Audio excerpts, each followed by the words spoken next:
Hello, this is Brown Book Class London Bridge on page 23, number 56. Okay, so let's go ahead and get started. I can already tell that our F sharp tunnel is going to be very important. Remember, that's when we have our fingers nice and curved. Let's see if you can see this so that you can still play the A string with that finger on there. If you haven't tried it already, try playing your F sharp note. Keep that finger down and go back and forth between the F sharp and the A without hindering that note, meaning not touching it with your F sharp finger. Okay, so let's play London Bridge. We've got two rests at the end. Looks pretty straightforward. Remember that our half notes are going to have longer bows than our quarter notes. And let's start just a little bit in the middle, like the lower half of the bow for right now. Here we go. Let's go pretty slow. London Bridge. Let's go that tempo. Here we go.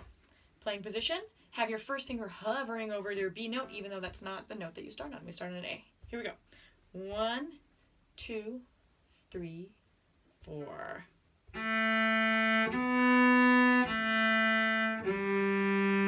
Keep those fingers curved. A, first finger. Keep your fingers down for support.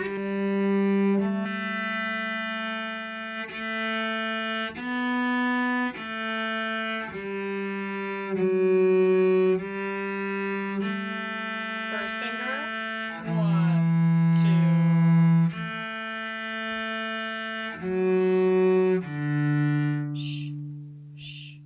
Did you notice how for basically the entire piece, my hands and fingers were hovering over the notes? So anytime you're playing a note and you kind of rest and bring it back, you're going to use more energy than you should to bring your fingers back. So let's try it one more time and try and keep your fingers curved over the notes. Okay, let's go a little bit faster. Here we go.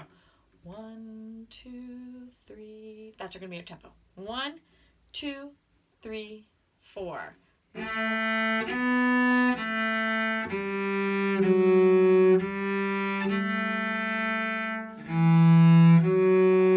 Keep that F sharp tunnel. Good.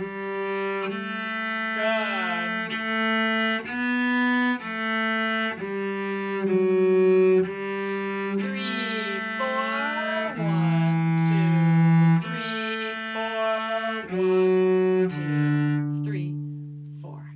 Nice job. And make sure to keep those last two notes, F sharp, D, nice and short because there's two rests after that. Great job, guys.